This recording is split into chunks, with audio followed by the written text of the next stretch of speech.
Almighty God, who in your infinite wisdom and providential goodness have appointed the offices of leaders and parliaments for the welfare of society and the just government of humanity, we beseech you to look upon with your abundant favor these your servants, whom you have been pleased to call to the performance of such important trusts in this land.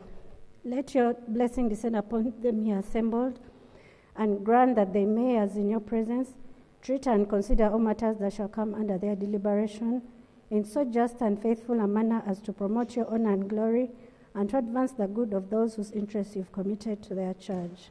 Amen.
Item 2 on the order paper, communication from the chair.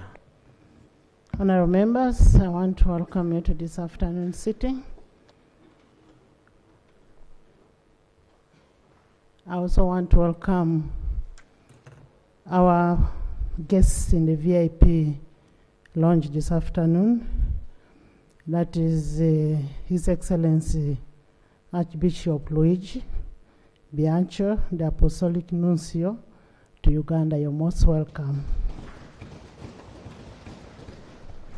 He's accompanied by Monsignor John Baptist Kaota, Secretary General of Uganda Apostolic Conference. Most welcome. And then our own Father Kawesa. You're most welcome. Honorable members, we've noted with a lot of concern what is happening with the roads in Uganda. Of recent, we've had a lot of accidents.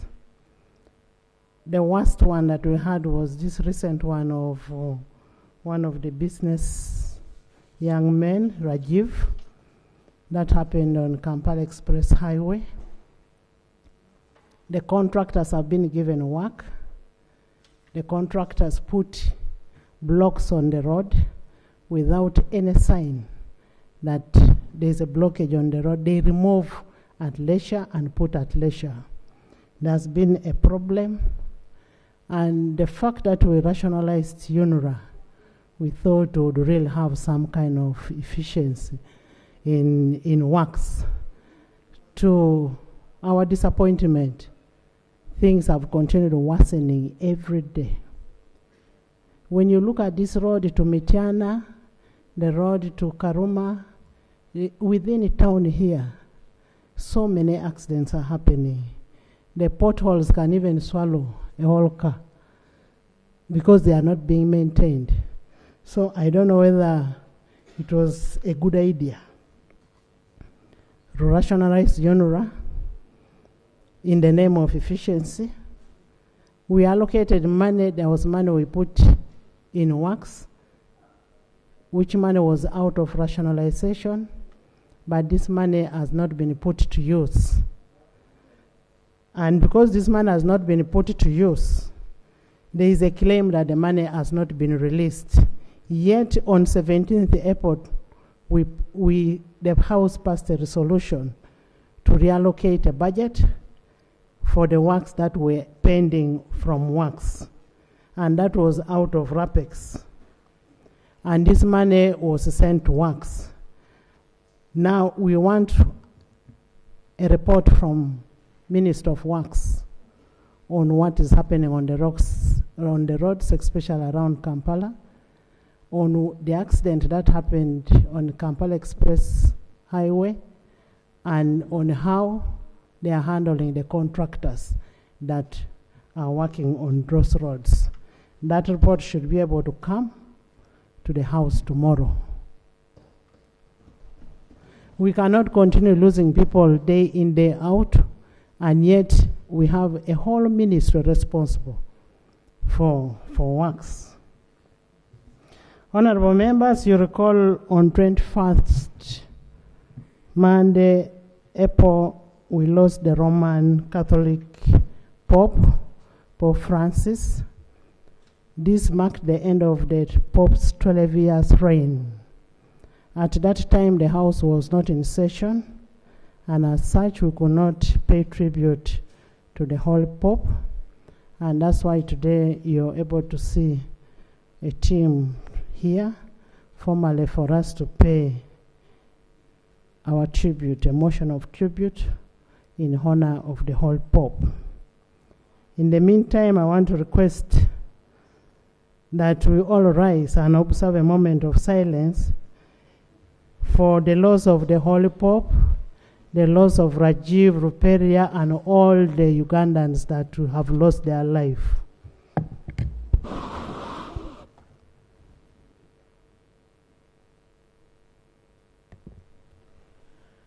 May their souls rest in eternal peace. Honorable members, as you are aware, the Roman Catholic Church has a new Pope, Pope Leo XIV, who will formally be inaugurated on 18th May.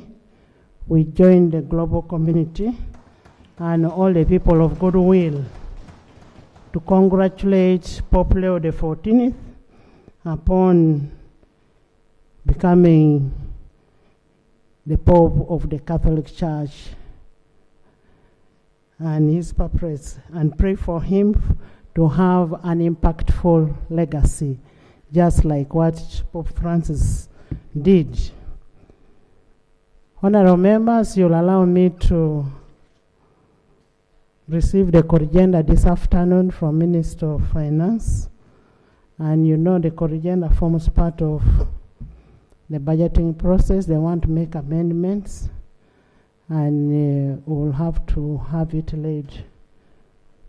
And this is according to, we will invoke Rule 26.1 of the Rules of Procedure to value the order paper.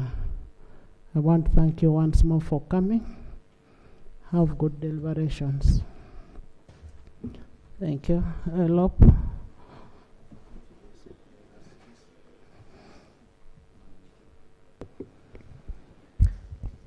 Thank you, Right Honorable Speaker. Right Honorable Speaker, I want to join you in passing on my commiserations to the Catholic community in Uganda and the world at large on the passing of Pope Francis, and also congratulate you and the Catholic community on attainment of a new Pope, Pope Leo XIV. We'll discuss some more when we are paying tribute, and I'm glad you have varied the order paper for that to happen. Honorable Speaker, I have a quick procedural matter that I seek your indulgence to help us deal with certain matters. This parliament where we sit passes laws.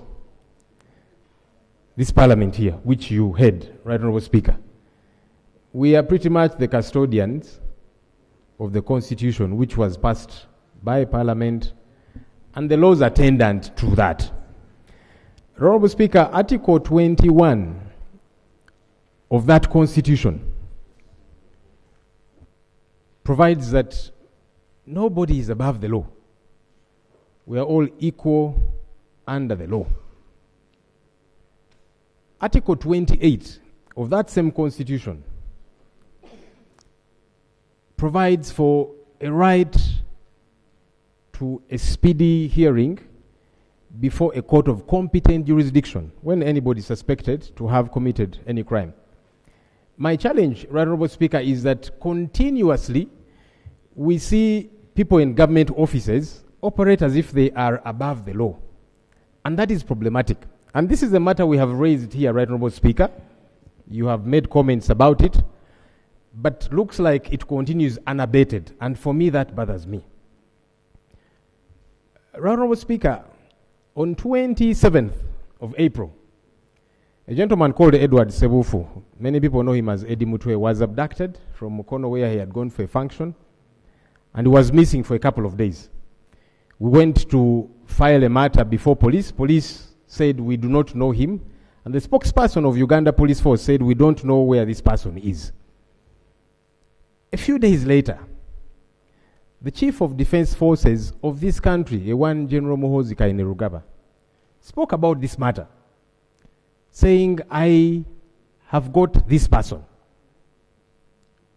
I am teaching him Runyankole, I am disciplining him, and so many other things that he said. Displayed a picture of him naked with bruises.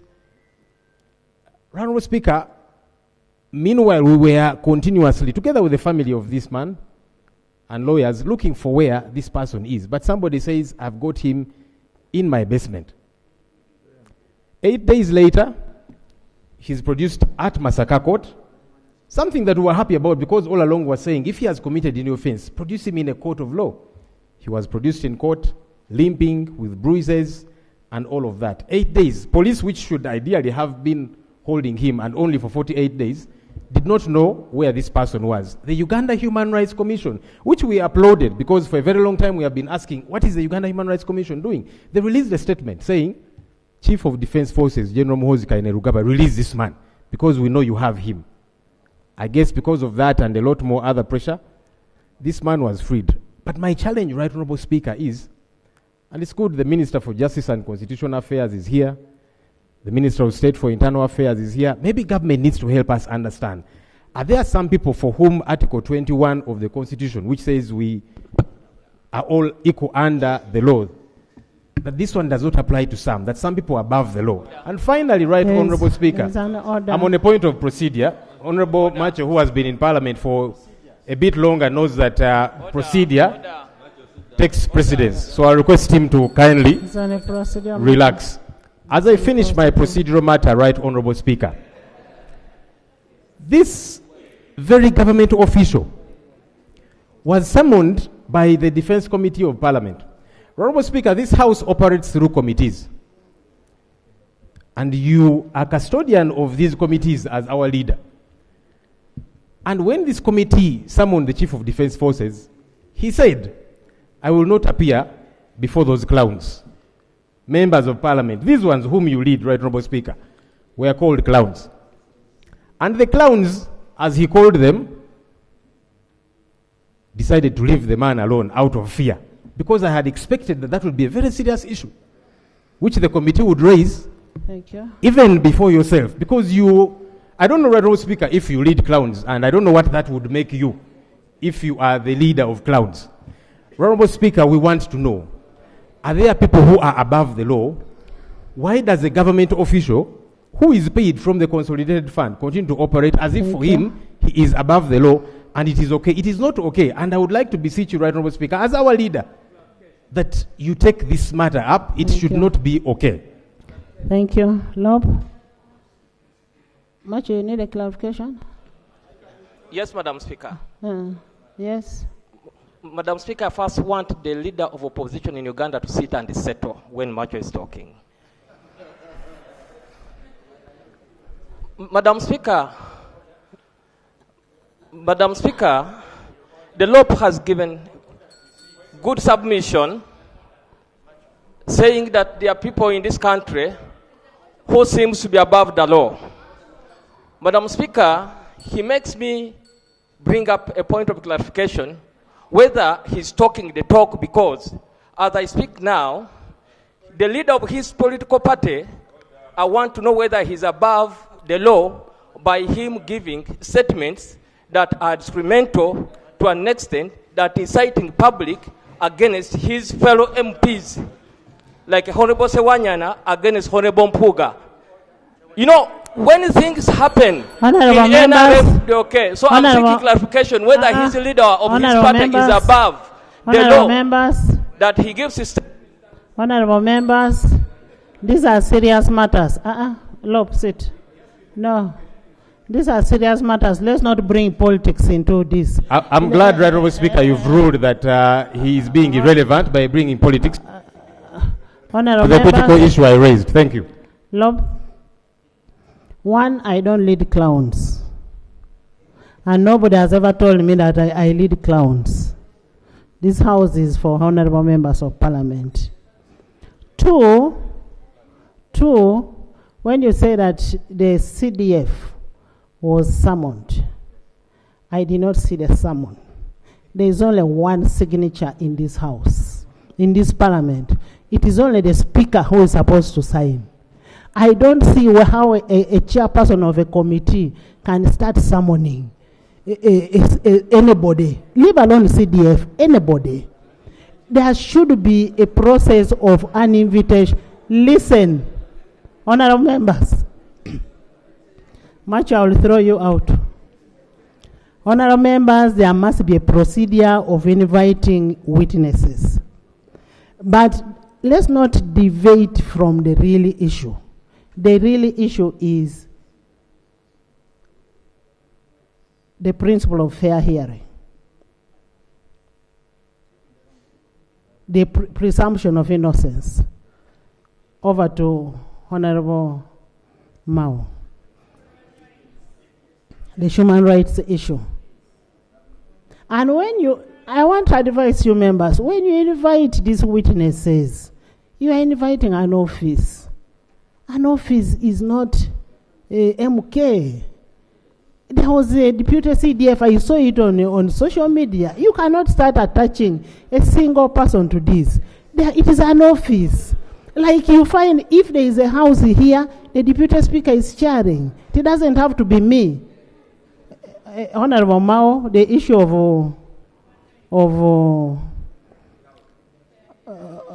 Eddie, who?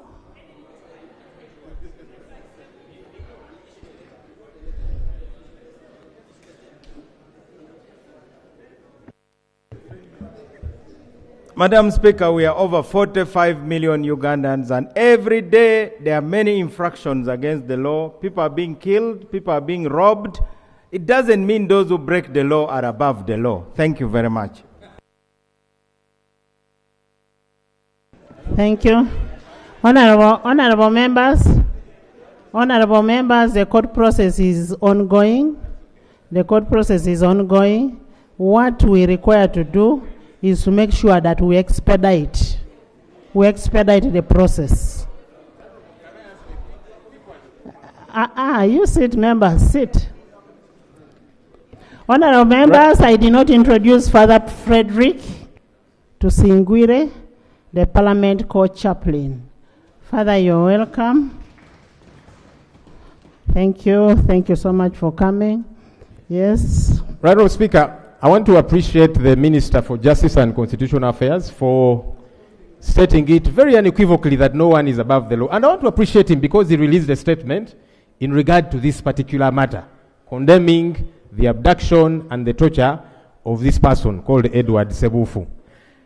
Away though from the letter, which I do appreciate he wrote. I don't know whether he wrote it because of the opposition politician he has been for a long time, but as a government official, we would want to know, is action going to be taken against this errant government official that broke the law? Because when a minister writes a statement saying a minister for Justice and Constitutional Affairs writes a statement saying government official X, CDF, here you are breaking the law. You cannot abduct people and torture them in your basement.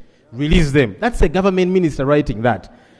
Away from the fact that that is good and it excited us, what action gets to be taken against this errant government official? Or is he above the law? And that's the question that I was asking. We have now recognized he was operating outside the law. Thank you. What then gets to be done? Is anything going to happen to him? And I'm glad even the Prime Minister has walked in. Maybe Honorable Mao might not have an answer, but maybe he should as a minister. But the Prime Minister, who often says she's very able and she's action-oriented, is she going to take action against this errant government official called General Muhoozi Kainerugaba? Honorable members, I have never, just like when there is arrest by police, by army, I have never seen the IGP himself going to do the arrest. The arrest is done by other people. So you may not talk about the CDF now. We may need to look in depth. We may need to look in depth who did it and why was it done. But then the court process must be expedited. Next item. Next. Item number Thank you 3. very much, Madam Speaker.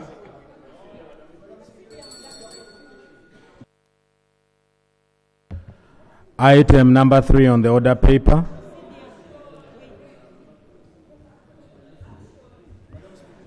Item number 3 on the order paper, bills first reading. 3.1, the Copyright and Neighboring Rights Amendment Bill 2025.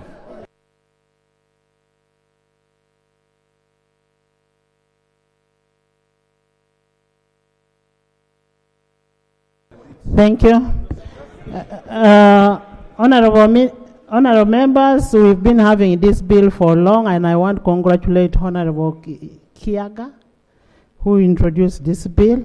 Now it was taken over by government. I now want to call the Minister of Justice and Constitutional Affairs to table the bill. Thank you very much, Madam Speaker. The procedural issue I am raising, the Honorable David Mohoz, former CDF, and usually is the one who comes here because the Honorable Tafire doesn't come. He came and told Parliament that when soldiers and policemen are arresting people, they must identify themselves.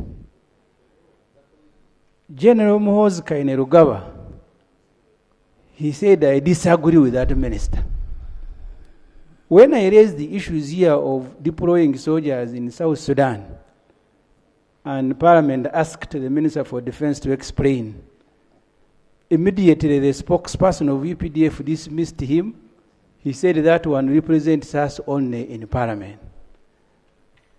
General Erweru there, he was called a buffoon by the CDF.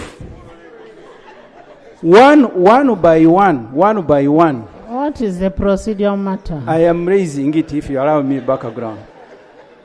One by one, whether ministers, whether UPDF soldiers, whether committees of Parliament are becoming victims of CDF. So the procedural issue I am raising, Madam Speaker, whether you should not get government at the highest level to tell us, because recently he said, you opposition, you are going to beat you during elections. For us, we are Tutsi. These are serious matters that, Madam Speaker, everybody, every sane person must be concerned with.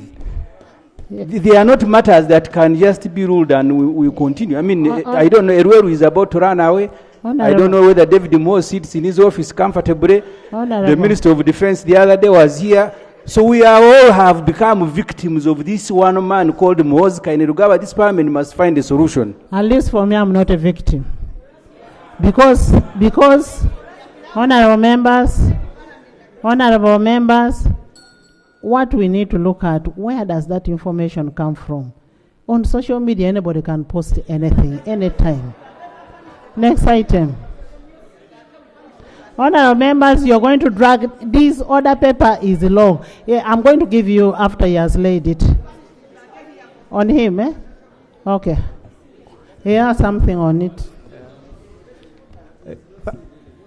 Thank you, Right Honorable Speaker. Is alternative justice. Is the alternative justice. You just hear from him. Thank you, Right Honorable Speaker. Madam Speaker, I have two procedural matters. Honorable Minister of Works, while you are away, we raised the issues of the roads in Kampala, the accidents in Kampala, and as Parliament we are regretting why we even rationalize UNRWA. We want a statement from you tomorrow.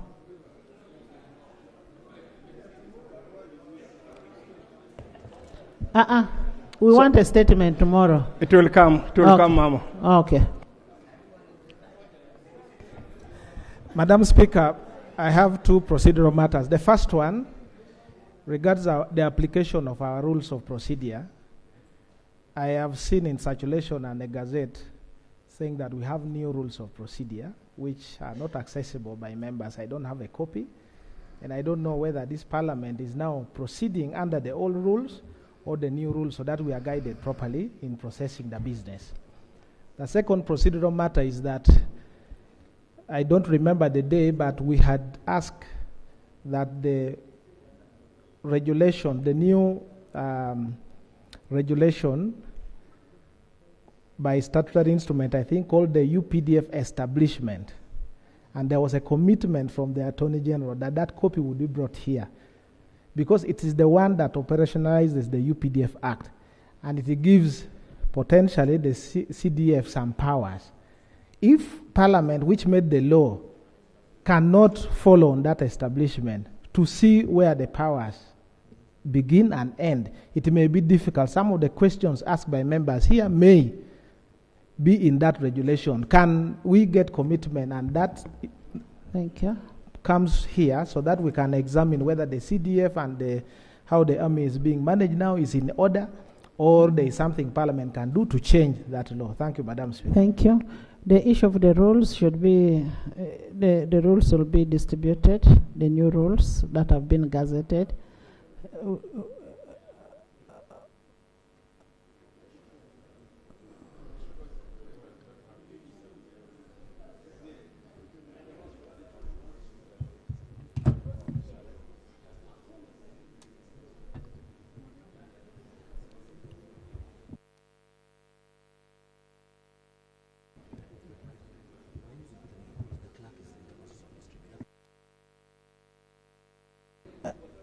The clerk should distribute the new rules. That's what we are using now.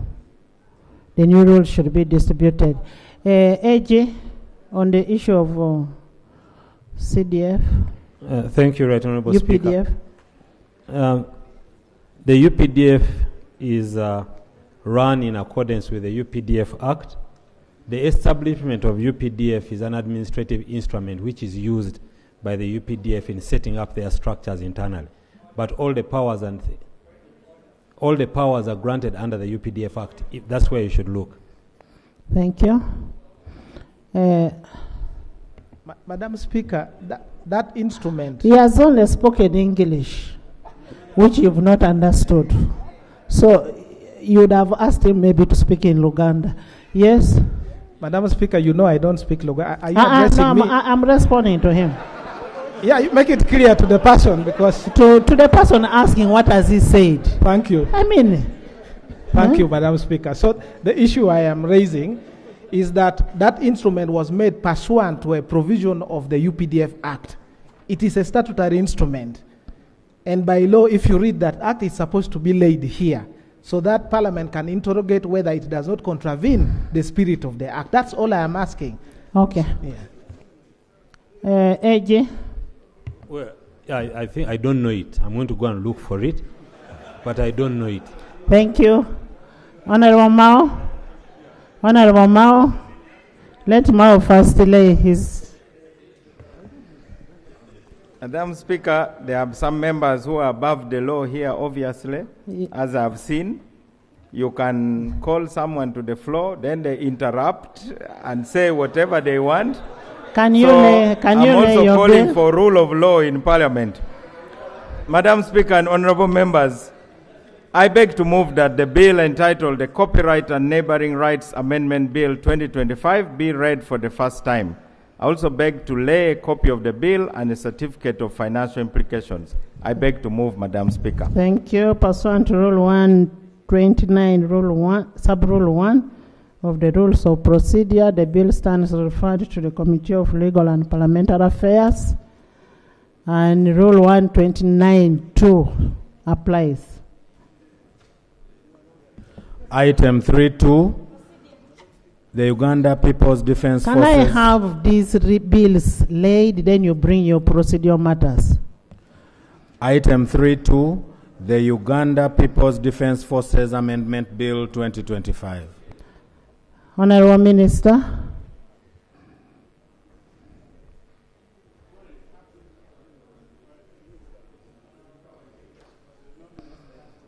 The Minister is there. Honorable members, the Minister of Defense and Veteran Affairs will relay the bill, and the bill is Uganda People's Defense Forces Amendment Bill 2025, and this bill is in compliance with the court ruling of the Kabaziguruka case. Yes.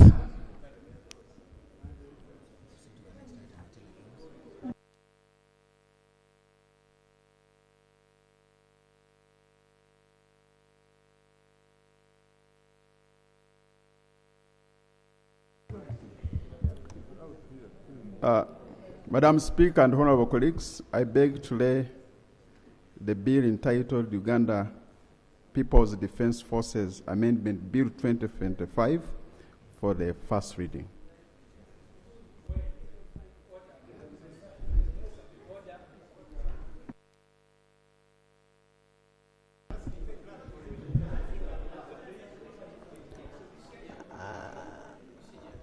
Honorable Minister. Wait, let.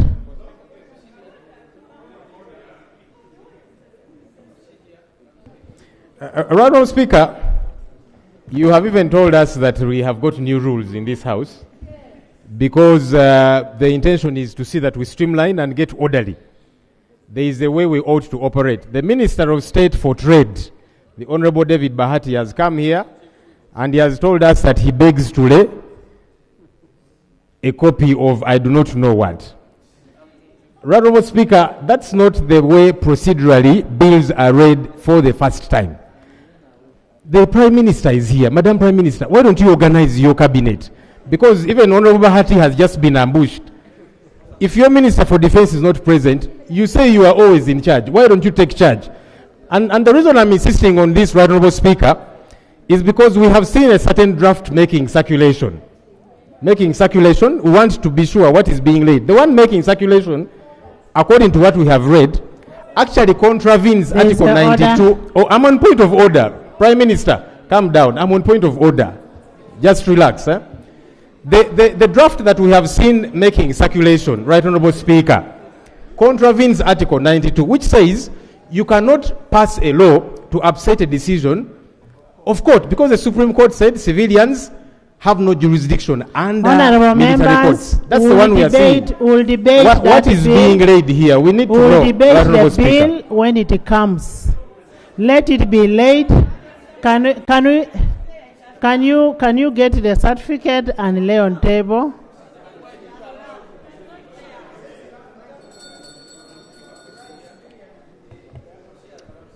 Right Honorable Speaker,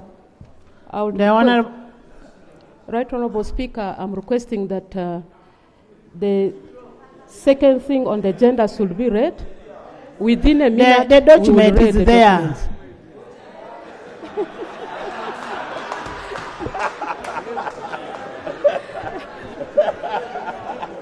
Thank you very much. Thank you very much, Mr. Speaker and members of Parliament. Right Honorable Speaker, my senior minister is here. I will kindly request that he comes and lays the certificates. Honorable Minister. Honorable Minister of Defense, please lay the bill.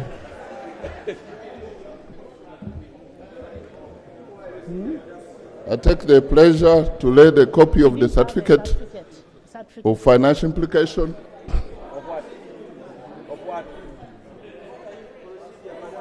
Honorable members, Honorable Bahati moved the motion. And okay, Honorable please start afresh.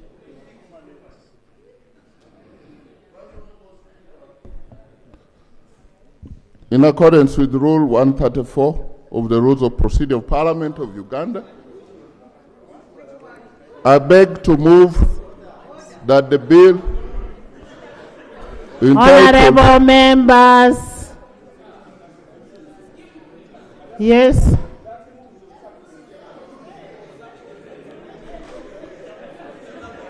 Right, Honorable Speaker.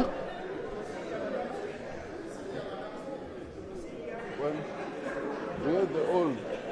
This 121.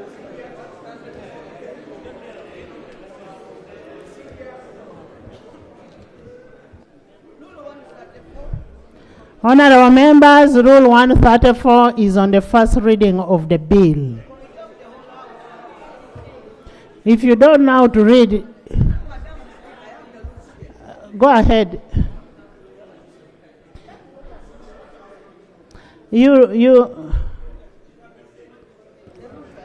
Right, Honorable Speaker, I appreciate the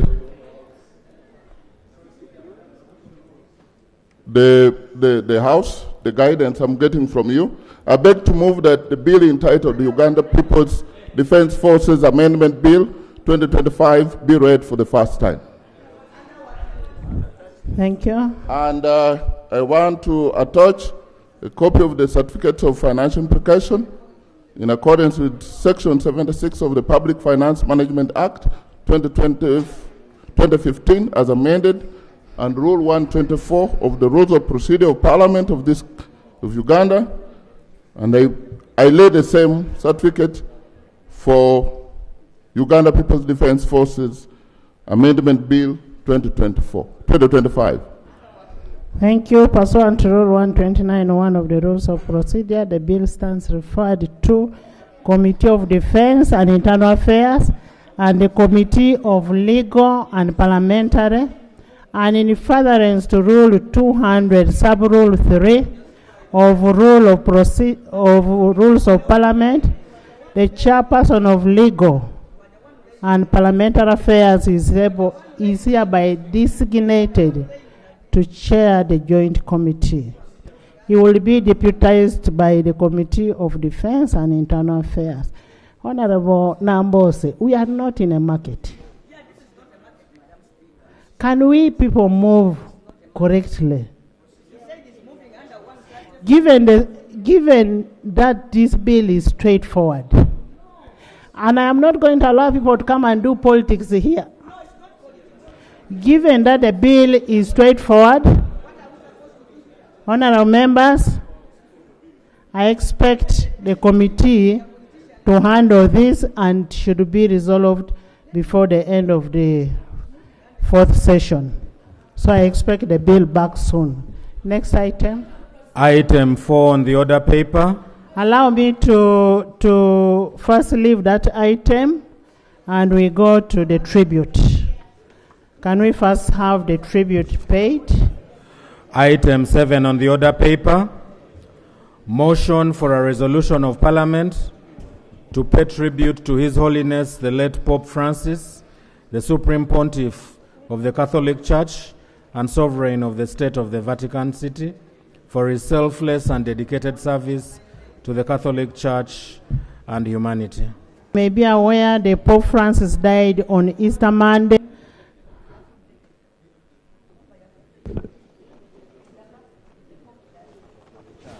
Honorable Nambose, have respect. The 21st April 2025, being an ionic global religious figure, it is only prudent that this House records a motion to formally pay tribute to him. And honor by canonization of Uganda matters in the Vatican. That was in last year. Pope Francis also came to Uganda, and pursuant to Rule 56 of Rules of Procedure, I will invite the Right Honorable Prime Minister to move a motion to that effect. Prime Minister.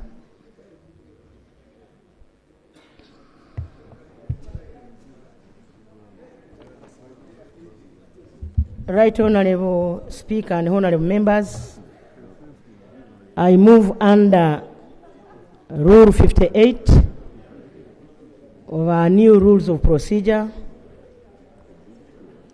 for a motion of resolution of Parliament to pay tribute to His Holiness the late Pope Francis, the Supreme Pontiff of the Catholic Church and Sovereign of the State of Vatican City for his selflessness and dedicated service to the Catholic Church and humanity. Right Honorable Speaker and Honorable Members, whereas the Parliament of Uganda received with deep sorrow the sad news of the death of His Holiness Pope Francis, which occurred on Easter Monday, 21st April 2025 in Vatican City, aware that His Holiness Pope Francis has been a supreme pontiff of the Catholic Church and the sovereign of the State of the Vatican City from 2013 until his death, noting that His Holiness Pope Francis has been a unique and historic Pope, being the first Jesuit Pope, the first Pope from the Southern Hemisphere, and the first person born and raised outside of Europe to be elected Pope since the 8th century, recognizing that His Holiness Pope Francis advocated for reforms in the Catholic Church by appointing various synods, including the Synod on the Family in October 2014 and 15, the Synod on the Young People in 2018, the Synod on the Pan-Amazonia region in 2019, and the Synod of Synodality in 2024, through which the Pope consulted the worldwide Catholic Church on matters affecting the Catholic Church, appreciating that His Holiness Pope Francis lived a life of distinction,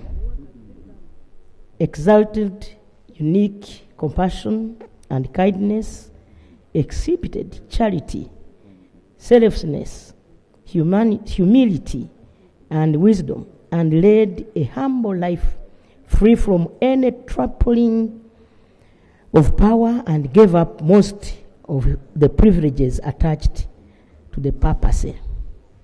Further appreciating that His Holiness Pope Francis advocated for the protection of the environment, migrants, women, and children, and preached for reconciliation and interreligious tolerance, advocated for the world peace and the peaceful resolution of wars and conflicts in South Sudan, Gaza, Ukraine, Democratic Republic of Congo, and other parts of the world affected by war and conflict.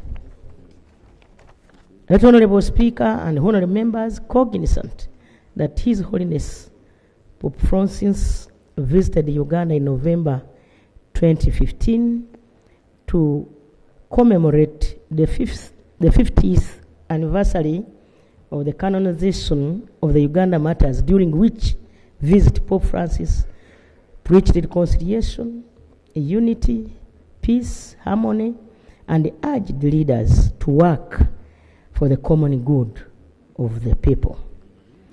Further cognizant that His Holiness Pope Francis recognized and bestowed on two Father Gospel Ambrosi of Camboni missionaries of the Heart of Jesus, the right vulnerable at the event that took place on 20th November 2022 in Kalongo, Guru Archdiocese.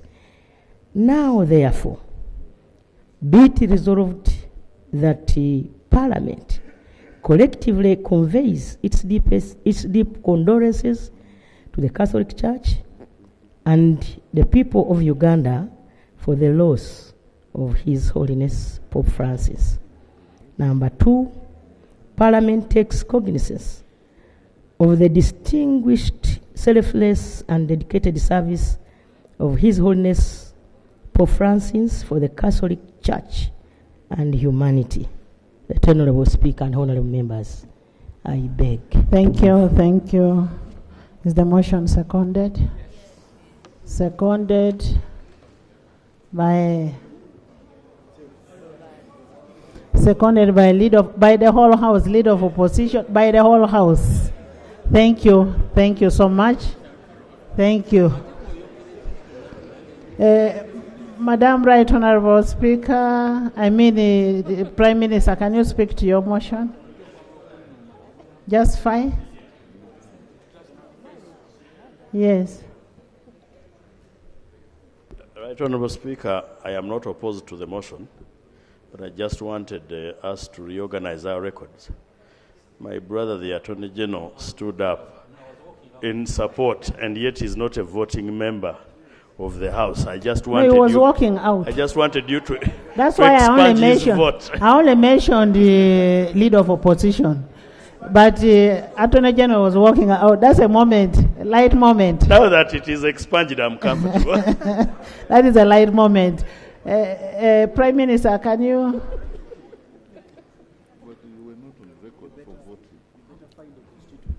Right Honorable Speaker and honorable members, below is my justification. That on Monday, 21st April, we received the shocking news of the passing of Pope Francis, the head of the Catholic Church and sovereign of the state of Vatican City. Pope Francis, originally, George Mario, was the 266th Pope of the Roman Catholic Church, but the first Pope to come from Latin America and from Southern Hemisphere. He was born in Buenos Aires, Argentina, on 17th December 1936. His father was Mario Jos Bogorio, who was an accountant, and his mother was Regina Maria Sivori, a committed wife dedicated to raising their 5 children. Right Honorable Speaker and honorable members, Pope Francis graduated as a chemical technician and then chose the path of the priesthood, entering the diocesan seminary of Villa Devoto in 1958 and becoming a priest on 13th December 1969. On 20th May 1992, he was appointed Bishop of Buenos Aires, and in 1998, he was named the Archbishop of Buenos Aires and was consecrated a cardinal in 2001. Right Honorable Speaker and honorable members, he was elected the Supreme Pontiff on 13th March 2013. The profound pontificate of Pope Francis touched many minds and hearts. He set a personal connections with individuals and peoples, with a close attention to those in difficulty, giving himself limitlessly, especially to the marginalized. Right Honorable Speaker and honorable members, he was a pope among the people with an open heart towards everyone. Rich in human cordiality and profoundly sensitive to today's challenges, the late Pope Francis truly shared anxieties and sufferings and hopes of this time of globalization. Confronted with the present-day global inequality and raging wars, with their inhuman errors and innumerable death and destruction, Pope Francis persistently raised his voice, imploring peace and calling for reason and honest negotiation to find possible solutions. The late Holy Father extraordinarily used his papacy to push for action on climate change. He always proclaimed that environmental degradation is a moral issue spurred by greed and unchecked capitalism, which causes human beings to lose sight of relationships that bind them together and to neglect Earth, their common home. Promoting the concept of integral ecology, the late Pope Francis connected sinful actions against the natural world with a common exploitation of impoverished human beings and the abuse of human rights. That Honorable Speaker and Honorable Members, Pope Francis was a Pope of the people, a transformative figure, and who embodied a spirit of international solidarity, has left behind an extensive diplomatic network across the world. Uganda was blessed to be one of the 68 countries the late Pope Francis visited in the 12 years of his pontificate, recalling that he never even visited his home country of Argentina while he was a pope. These visits offered Pope Francis and the opportunity to call for justice, peace, inclusion, and love for the entire human family. Many of Pope Francis's visits were undertaken as pilgrimages of peace and reconciliation in an open invitation to politicians to overcome partisan interests and push forward processes for the common good of their people.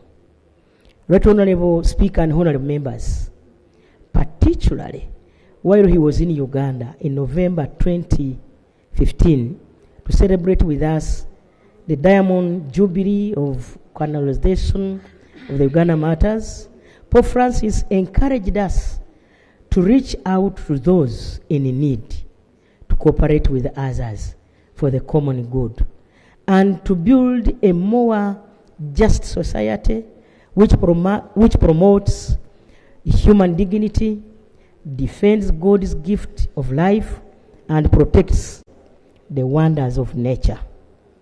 That Honorable Speaker, in a more concrete way, the late Pope Francis greatly contributed to the realization of the 2040 Agenda vision of transforming our country into a modern and prosperous nation. This was achieved through social welfare interventions and development projects of the Catholic Church, which the Pope leads. That Honorable Speaker and Honorable Members, the Catholic Church has been collaborating with the government on various projects all over the country in quality education, holistic health and sustainable agriculture, humanitarian relief, peace maintenance, rural microfinance, among others. Right Honorable Speaker and members, on a more personal level, I had the opportunity of meeting 2023. This one-on-one encounters left a lasting imprint on me, and I believe many of you, including you, Right Honorable Speaker. In these moments, what always shocked me most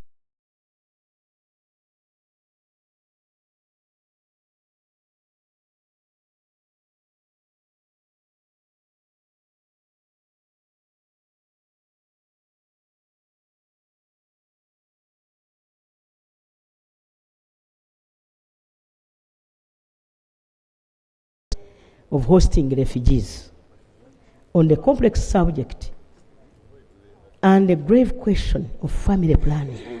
His Holiness encouraged us to remain faithful to God's design in the generation and rearing of new lives. Pope Francis said marriage and conjugal love are by their nature ordained toward the procreation and education of children. He therefore implored us to reinforce the correct policies, laws, and practices on regulation of birth through natural, not artificial methods of family planning. He as well reminded us of the duty and responsibility of raising our children to reflect the image and likeness of God in which they are created. The Right Honorable Speaker and honorable members, in February 2025, Pope Francis was hospitalized for several weeks that developed into double pneumonia. He was discharged in late March and subsequently made several public appearances, but sadly died on Easter Monday of 2025 of cerebral stroke and cardiocirculatory collapse. Pope Francis has left behind a towering legacy for individuals and leaders to emulate. Some key valuable lessons from his life and teachings include: 1. Humility, simplicity.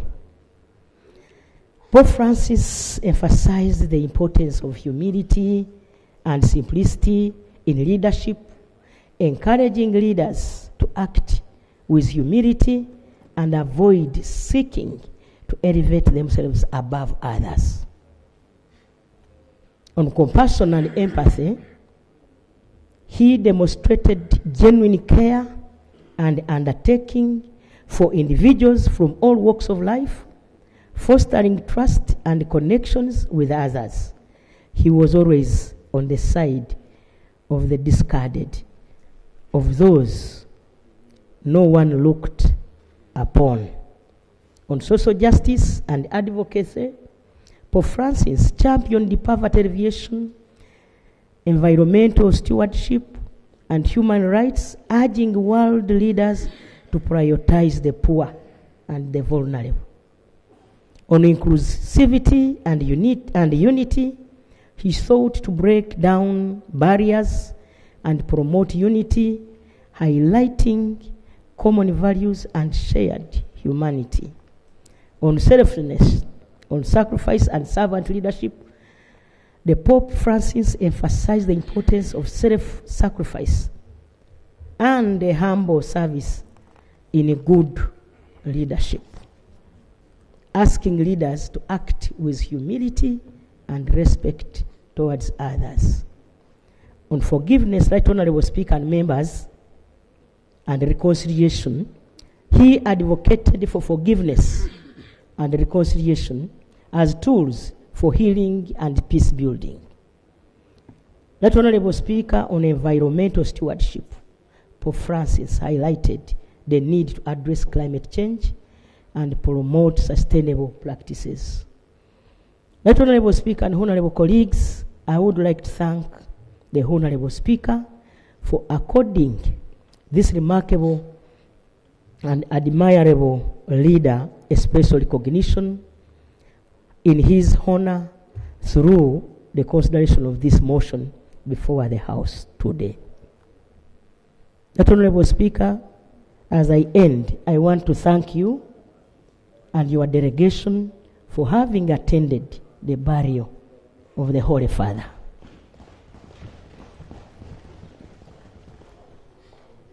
The NRM government, under the wise leadership and able leadership of His Excellency President Yoweri Kaguta Museveni, wishes to extend its profound sympathies to the Catholic Church and the Christian family and all the people of Uganda.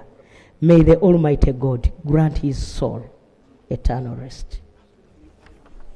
Thank you so much. Thank you, Prime Minister, for that tribute, and that speaks all about the Pope, his humility, the simplicity, the unity preached, the love for the poor, and the peace. His last words were peace, peace be with you.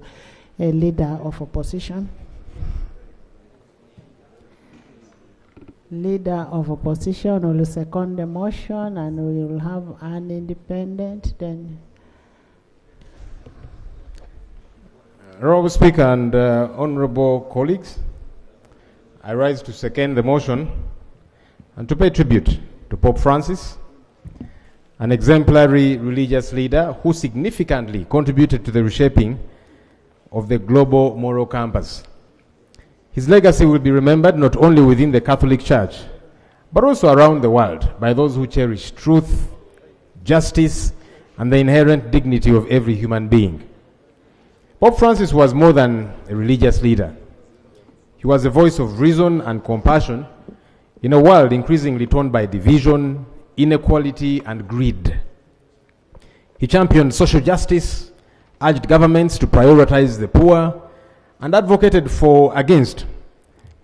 against global systems that perpetuate suffering. His encyclical Laudato Si reminded us all of our urgent responsibility to care for our planet. This message is even more critical today as we witness the devastating impacts of climate change across Uganda and the world. Pope Francis warned us of the consequences of exploiting nature and ignoring our duty as stewards of creation. Sadly, Right Honorable Speaker and colleagues, environmental degradation continues to displace communities, destroy livelihoods, and deepen poverty. Pope Francis's clarion call should, therefore, serve as a wake-up call to urgently rethink our development approach and harness the environment sustainably for the benefit of present and future generations. Right Honorable Speaker and honorable colleagues, Pope Francis was a bridge builder who crossed the boundaries of faith, politics, and ideology. He reached out to Muslims, Jews, and people of no faith. If we are to move forward as a country, we must begin by seeing one another not through the and a place in our shared future. Pope Francis spoke to presidents, prisoners, refugees, and the forgotten with the same humility. Perhaps what made him truly revolutionary was his simplicity. He rejected the glorification of titles and preferred to be called just Francis. In a world where power often corrupts, he embodied the opposite. Right Honorable Speaker and honorable colleagues, as you will recall, Pope Francis visited Uganda in 2015 and brought with him messages that were both timely and deeply powerful. Speaking with clarity and urgency, he reminded our leaders that the development of a nation depends not only on infrastructure, but more importantly, on upright and honest leaders and citizens who are guided by a spirit of service. His words were not abstract. They were a direct call for action for all of us in public leadership. Honorable colleagues, the legacy of Pope Francis challenges us to reflect deeply on the kind of leadership we offer this country. It must never be about position, entitlement, or self-preservation. True leadership, as he demonstrated, is about serving the people with humility, dignity, and humanity. He advocated for justice, transparency, and servant leadership. We, as leaders, must reflect seriously on these values today. At a time when our nation is experiencing a painful breakdown in governance, public resources are being looted, and citizens live in fear. That fear is not abstract, but a bitterly lived experience. Ugandans are being arbitrarily arrested, tortured, and detained without trial for days, some months. Security forces are used to silence dissent, and citizens speak quietly about issues that should be debated openly. Pope Francis's message on such situations was very clear. The dignity of every human being must be upheld, and no government should rule through fear. To the youth, he urged them not to lose hope and not to be discouraged. In today's Uganda, where the youth face unemployment, repression, and hopelessness, his message is more urgent than ever. He wanted young people to become change makers, not victims of a broken system. The Pope's humility stands in stark contrast to the emergence of a new class of untouchables in Uganda. These individuals conceal their abuse of power behind their titles, and they trample on the rights of ordinary people. In Pope Francis's world, titles are meaningless if they are not accompanied by service. Today, titles have increasingly become shields against accountability. Today, titles have increasingly become shields against accountability. During his visit to Nalukolongo, Pope Francis met the elderly and the disabled. He said, "It is in caring for the weakest members of society that we show our true strength. It is therefore a tragic irony that while many Ugandans go without health care, clean water, or even hope, their taxes are stolen by a few who occupy various positions of influence in our country." Right Honorable Speaker and Honorable colleagues, Pope Francis's legacy challenges us. It highlights our failures as the political elite and motivates us to strive for improvement. He serves as a reminder that leadership is not about status but about service. Service means standing with the vulnerable, speaking the truth, and living with integrity. As we celebrate his life and legacy, let us pledge to uphold the principles he represented: humility, justice, and compassion. That is the Uganda that Pope Francis would have wanted to see. May the soul of Pope Francis rest in eternal peace. Thank you. Thank you. Honourable members, as we pay respect to the most respected Holy Pope, we should pay it with respect and dignity. We can talk about politics after, but for now, let's talk about the man of God, who was full of humility, simplicity. Tinker.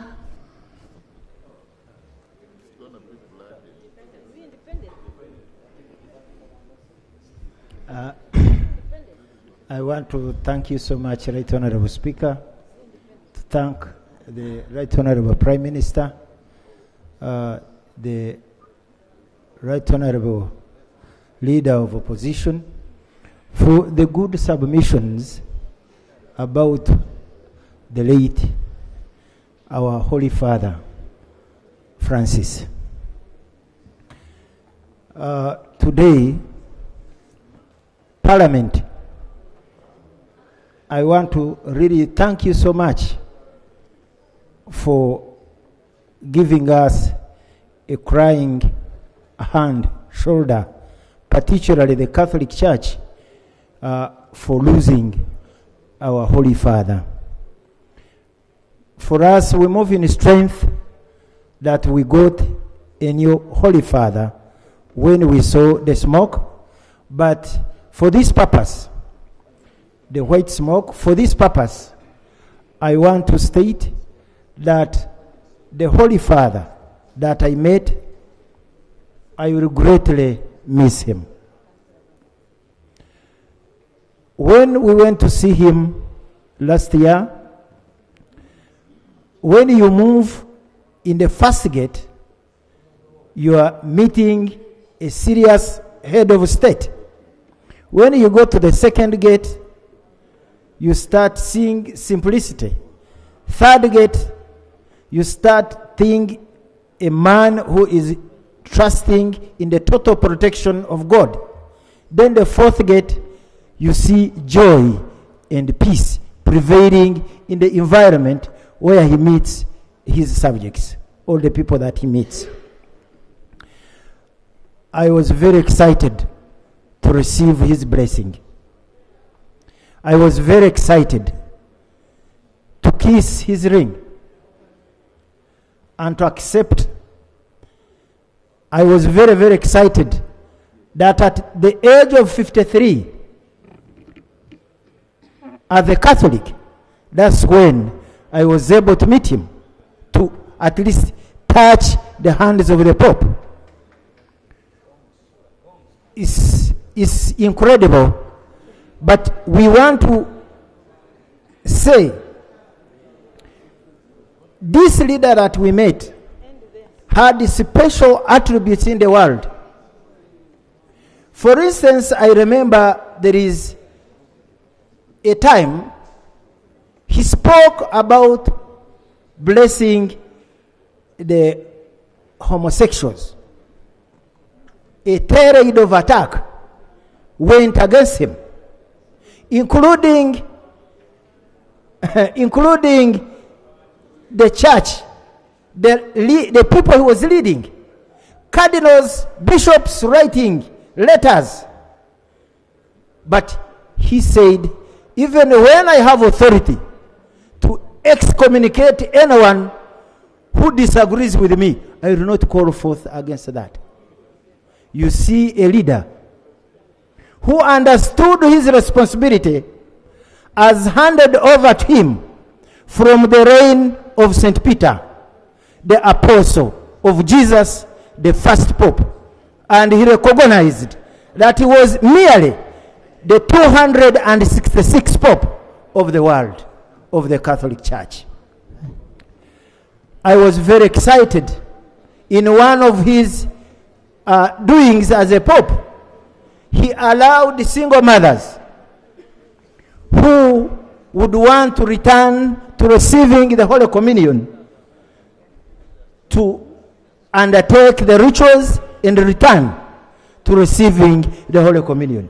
We cannot underlook that aspect, because we have seen the entire world growing with single mothers struggling for years, and I think they needed to struggle with the Lord. Thank you.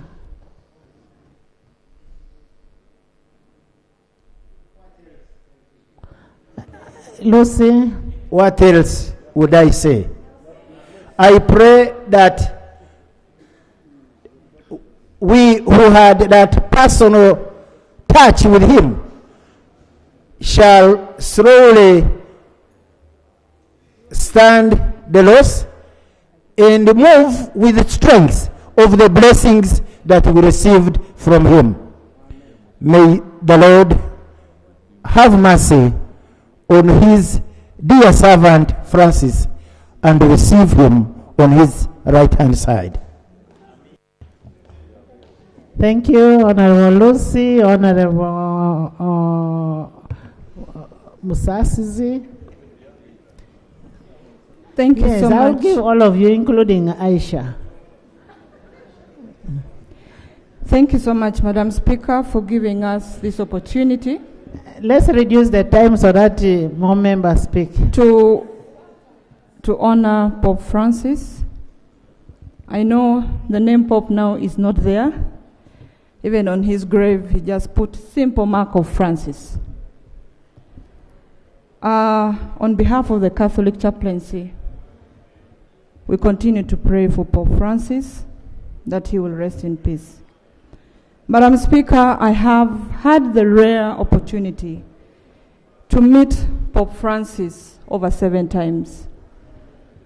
Yes, that's the grace of God. And every time we meet him, it's different. And this year in August, I was again looking forward to meeting him. But maybe now we shall meet Pope Leo XIV. Madam Speaker, I just want to bring to your attention that Pope Francis served to the last. He did not allow his sickness pull him down. Actually, in January this year, he took the longest trip to East Timor, Philippines, to go to the people I watched that Papa visit and I was struck. I thought my faith increased because of what he did. Secondly, he launched the year of Jubilee this year, and he died when it was not complete. But I know it was dear to him. He was buried at St. Mary's Major Basilica. For some reason, every time I am in Rome, this is my favorite place. For the 7 years I would go, I would not leave Rome without visiting that basilica. And I am happy he chose that place as his final resting place. Madam Speaker, Pope Francis was a peacemaker. Those of you who watch the videos, how he kissed the feet of the leaders from South Sudan. And I pray that South Sudan finds peace even when Pope Francis is no more. Recently, when Pope Leo XIV was addressing the cardinals on Saturday, 10th, this is what he had to say about Pope Francis. He said, "I continue and follow closely in the footsteps of late Pope Francis." And he called it a precious legacy. Precious legacy, and he said, we must make good use of this legacy. Madam Speaker, if I don't say this about Pope Francis, I would not have done justice to him. Finally, Pope Francis loved children with a passion. The elderly, the disabled. I remember every time we have the private audience, there is a special corner for families with children. Even if you're the president, you will never take that seat as long as you don't have a child. You will not sit on that seat. And it is the front seat where he comes from because he wants to emerge and see children. And when he sees children, you see the genuine smile that beams from his face, the excitement that he has. Several times he has stopped his motorcade just to go and greet children. Several times he has stopped his motorcade to go and say hello to the disabled person. My God, this world will miss Pope Francis. But we are consoled as Catholics that we now have Pope Leo XIV. For those of you who don't know him, go and study about him. Thank you. He is going to be a lot more. And because the Catholic Church relies on the Holy Spirit in the selection of the Pope. We were wrong as human beings in saying we want this, we want that. But the Holy Spirit had already chosen Pope Leo XIV.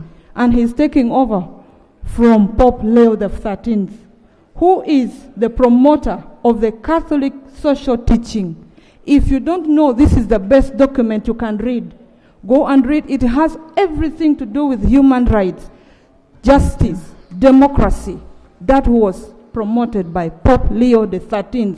And he is going to continue with this legacy. Pope Leo XIV will continue from where Pope Leo XIII stopped. Thank you so much, Madam Speaker, for giving me this opportunity. And I greet you, our Pope Nuncio, and the team that has come from Catholic Secretariat.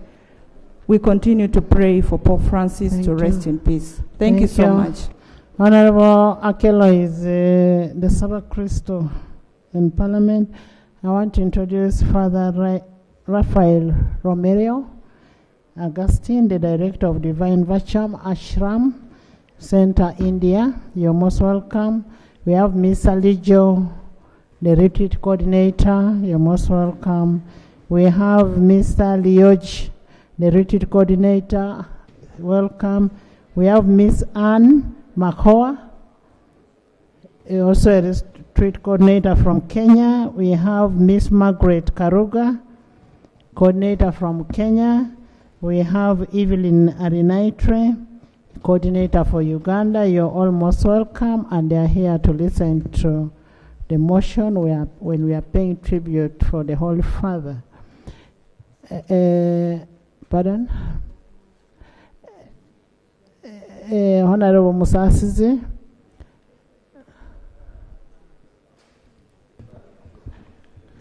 Thank you, Right Honorable Speaker. We'll reduce the time to 2 minutes, yes. Right Honorable Speaker, I rise to pay tribute to the late Pope Francis.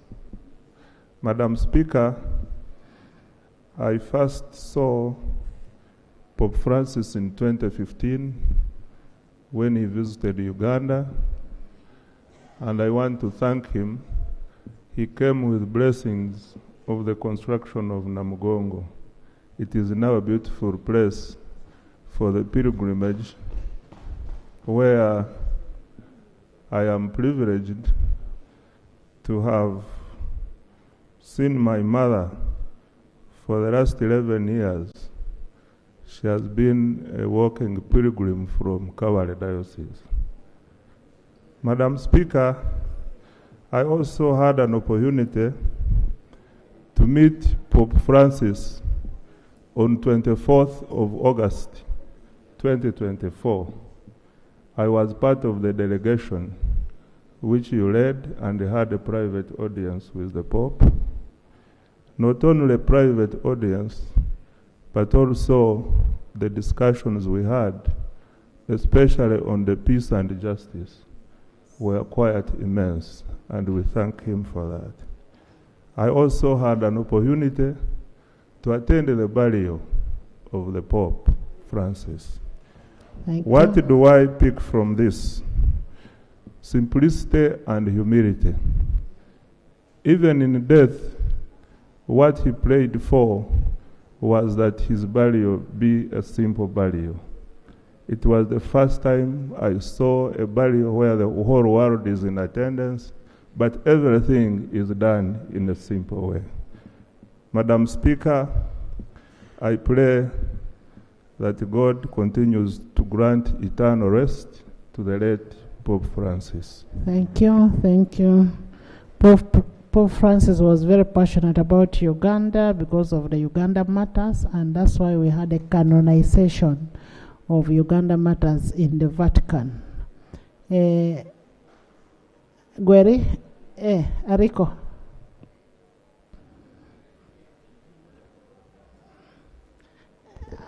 No, I was calling Ariko.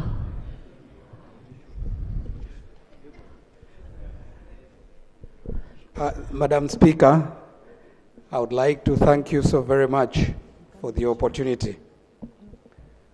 Right Honorable Speaker, honorable colleagues, I stand here to second the motion to pay tribute to the late Pope Francis.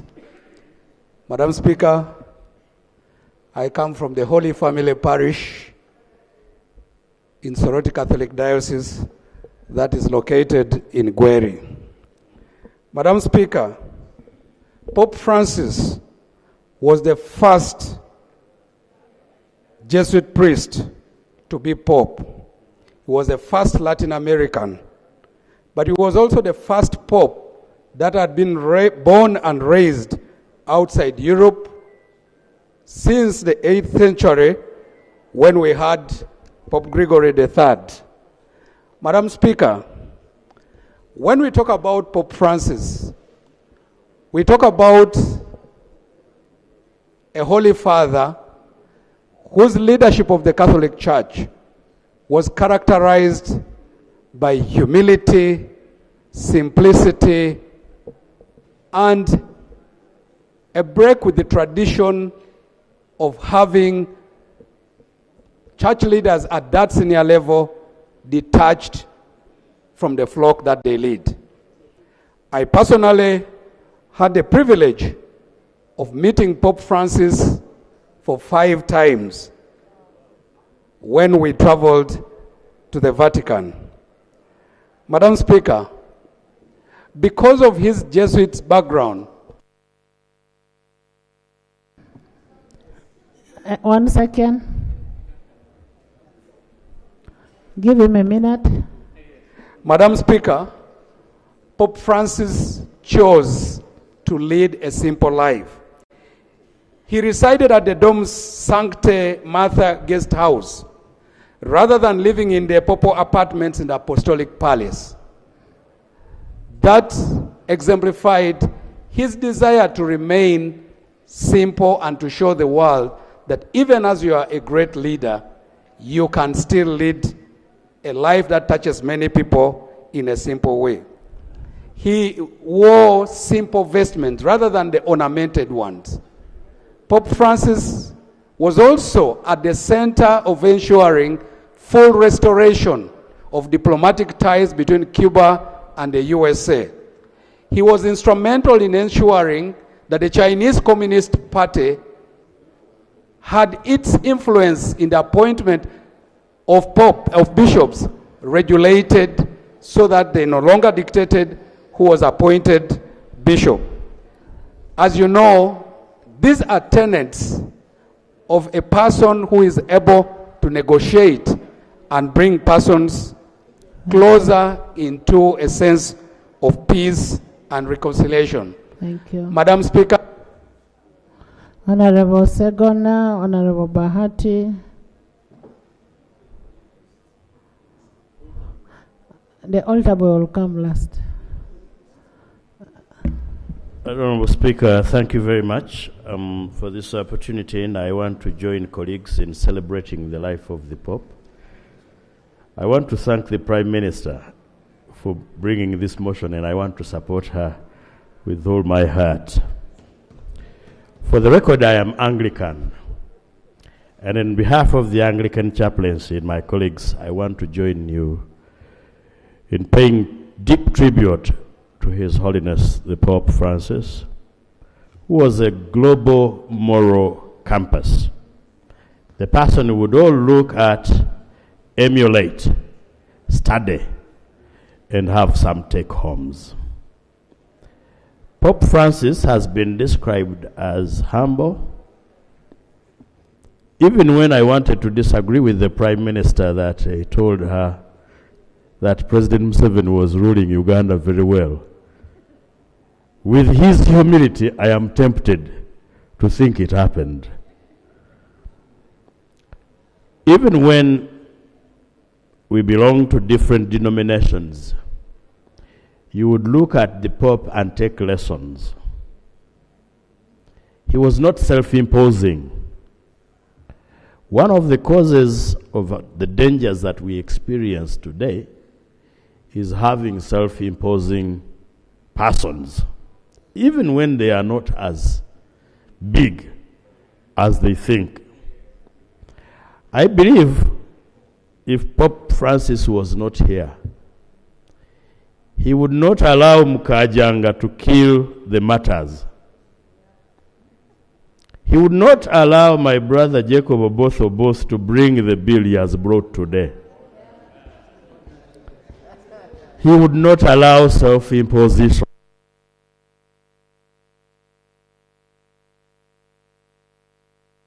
Honorable Bahati.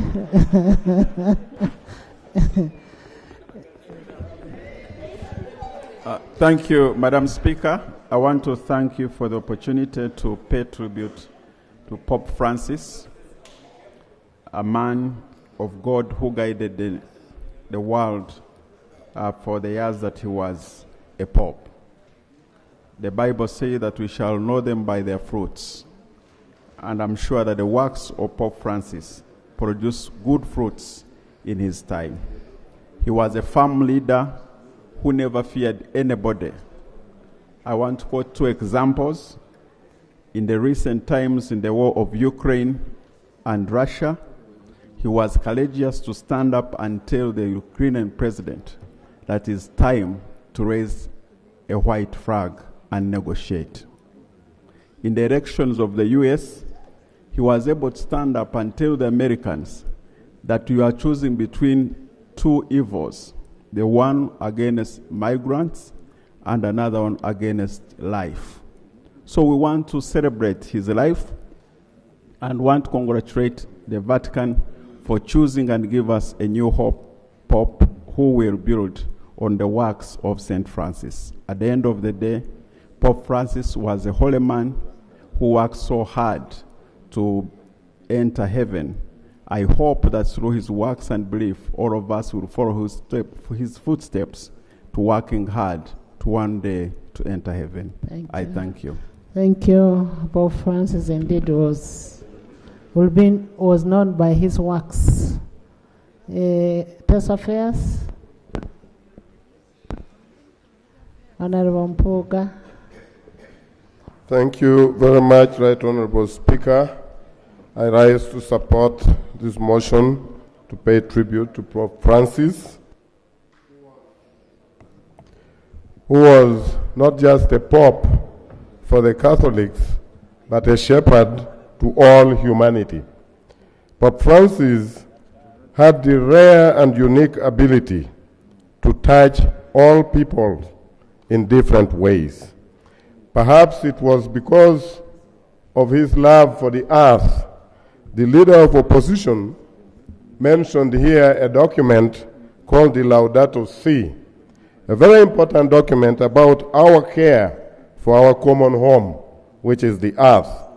And I often listen to him cry out for the earth as our mother and for the harm that we inflict on it because of our irresponsible use and abuse of natural resources.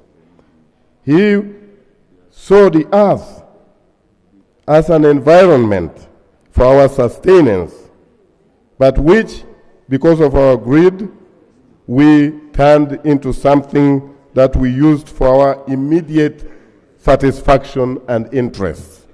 Pope Francis will be remembered as a pope who was simple and yet profound in the way he thought about set doctrines of the church.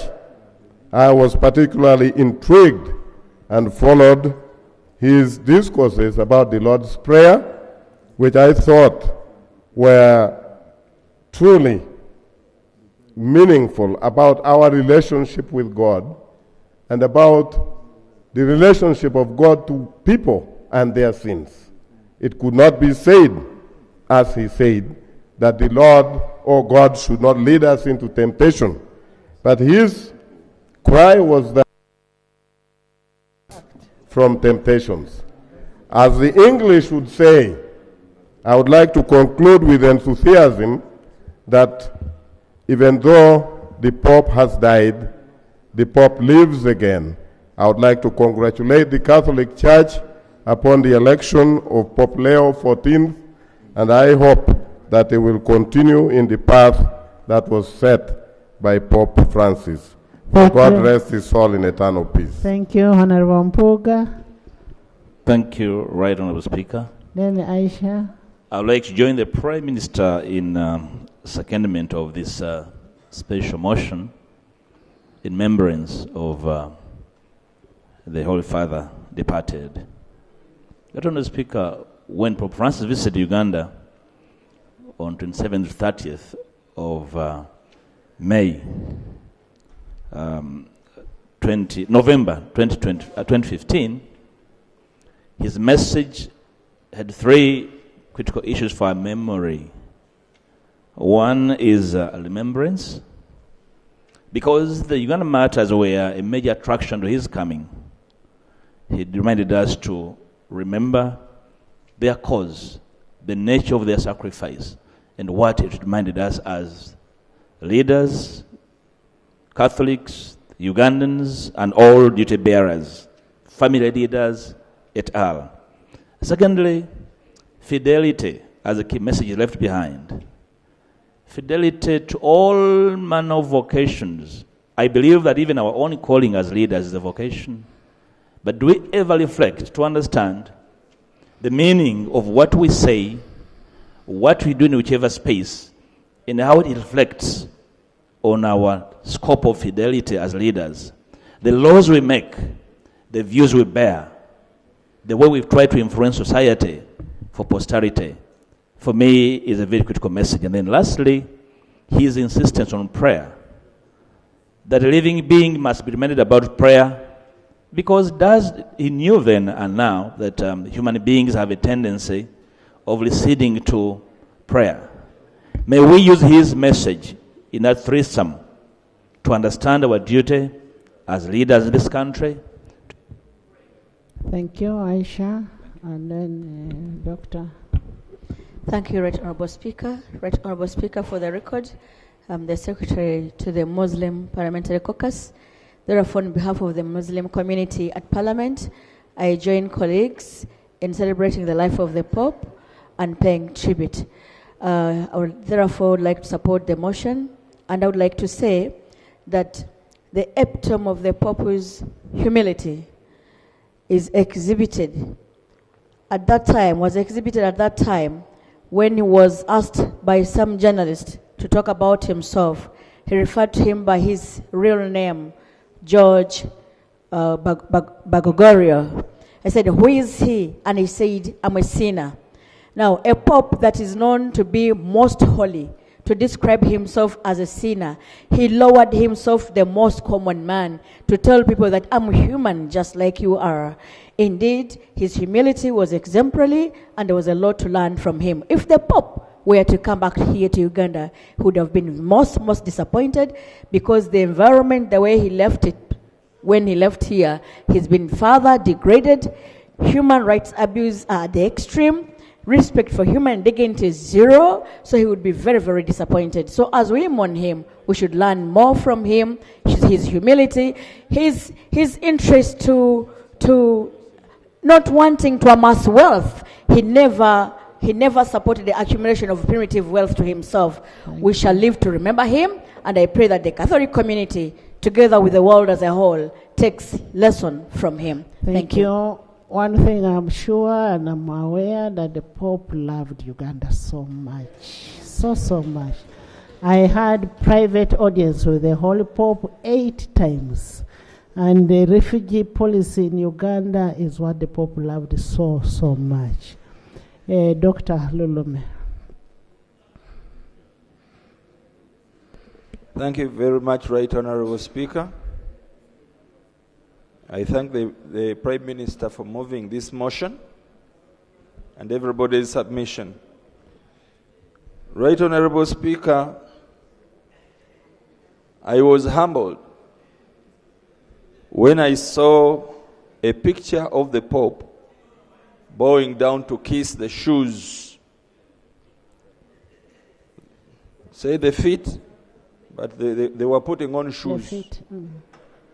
Of the President of South Sudan, the Vice President. If a catechist had to bow down just to fasten the shoelaces, my shoelaces, I would faint. But you just imagine a Pope bowing down to African President and Vice President and kissing their shoes. They would have fainted.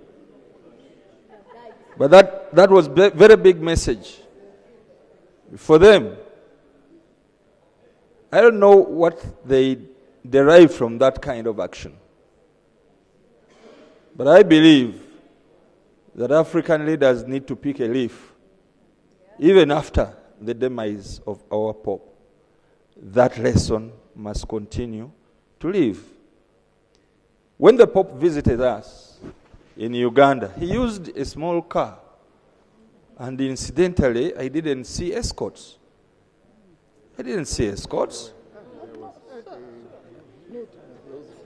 But it was a lesson that God provides the security.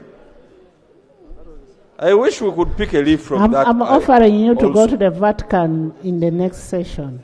And Thank you very much, Right Honorable Speaker. The security in the Vatican. Yes. In the next travel to the Vatican, I'll go with the doctor. Yes. Yes, Gonzaga. Madam Speaker, also support the motion. Madam Speaker, in the Catholic faith, when a Pope dies, everywhere in the Catholic parishes, bells are rung everywhere. When a new Pope has been announced, it's the same action. And our prayers to you, Madam Prime Minister and the members, is the message of reconciliation that the Pope was promoting. The moment you do that, you are in the hearts of the Pope. That's why the Pope, we don't say may he so rest in peace. We say may he be canonized as a saint.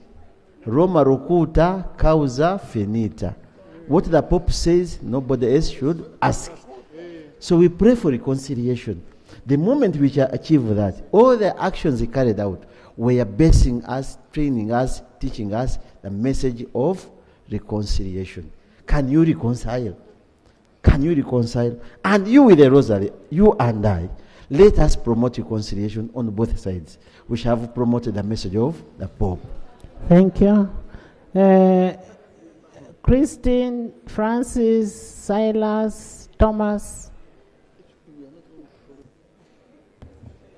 Thank you, Right Honorable Speaker, and giving us chance to recognize the works of the Pope.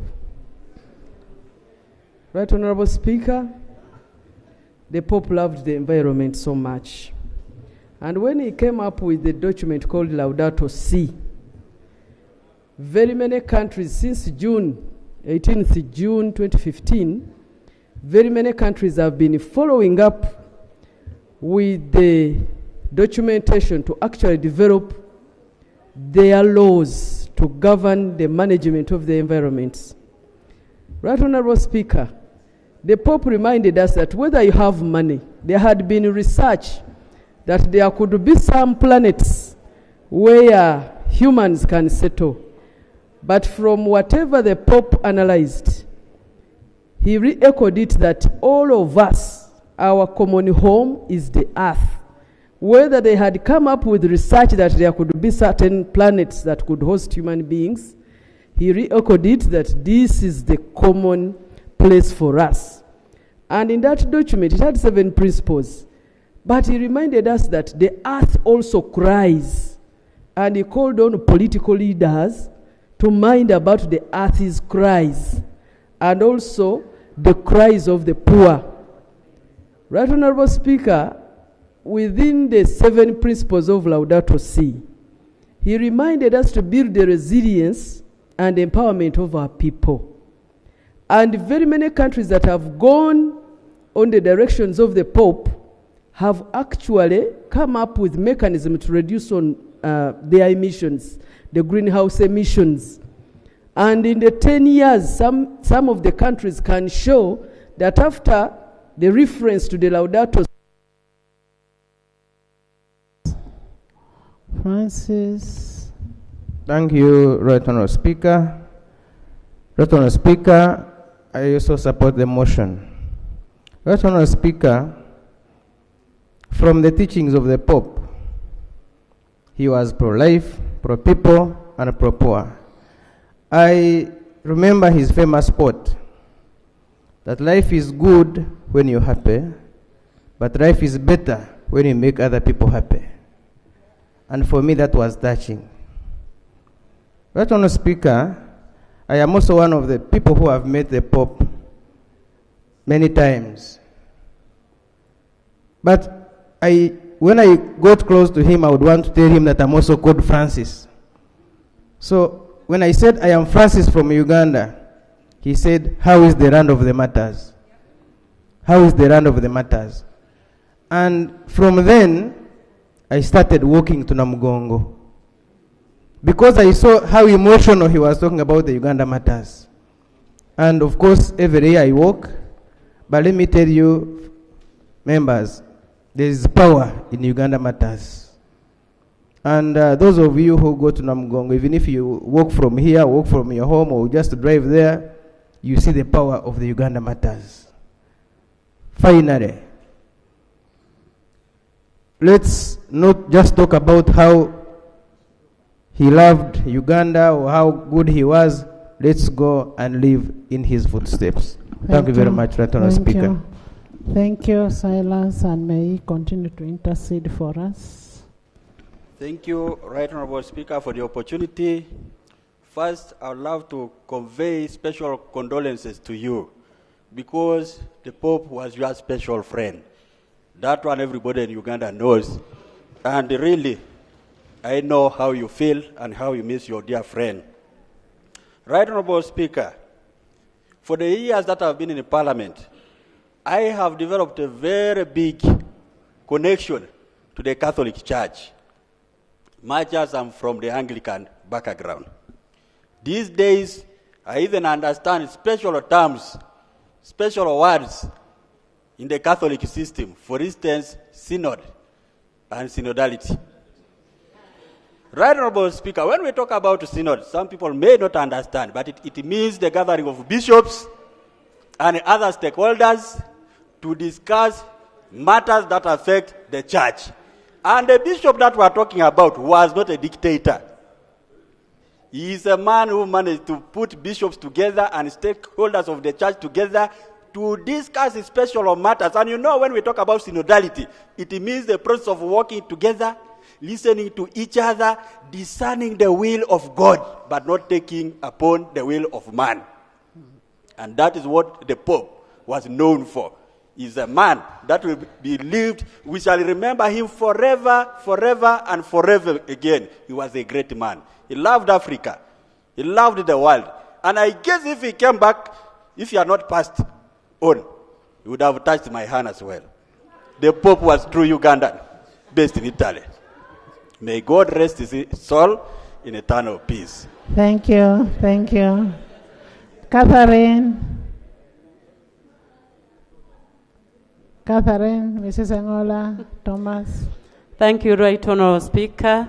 Right Honourable Speaker, allow me to add my voice by thanking our Prime Minister for tabling this motion to pay respect to our dear Pope, who is in heaven already. Right Honourable Speaker, I think the man of God might have reshaped the image of Pope leadership, making it less about power, but more about being a shepherd who walks with the flock he's looking after. Right Honourable Speaker, his personal conduct was unmatched. You can imagine he used to carry his own briefcase. He used to carry it himself. I remember seeing him carrying it. What a kind of person would you want to see in Pope Francis? Right Honourable Speaker, his language of humility would hit you down as a believer. Right Honourable Speaker, he frequently referred himself as a sinner in need of God's mercy. What about us Christians? Let us learn and follow the teachings of Pope Francis, and let us preach unity and love to one another. I thank you so much. Thank you. Betty? Thomas? Thank you very much, Right Honourable Speaker. I am a Christian, or Catholic Christian from Lira Diocese. This is what I can say about Pope Francis. He was our head of the Catholic Church in the world. He was a public figure and a world figure, Right Honourable Speaker. What I remember about Pope Francis is that he was always concerned about the poor, about refugees, about climate change. He was always concerned about Catholic projects in the world, which is a very important thing, Right Honourable Speaker. Now, the Pope, as I remember him, and it is very, very important that we speak about him today, we pay this tribute, because he visited Uganda. I remember where he stayed, in Mbuya. As a Catholic, would line up there in the evenings when he gets back to his residence. Would, wave to him. We smile to him. So this tribute is very important, Right Honourable Speaker. Right Honourable Speaker, the Pope, when he spoke to leaders, he urged them to work very hard.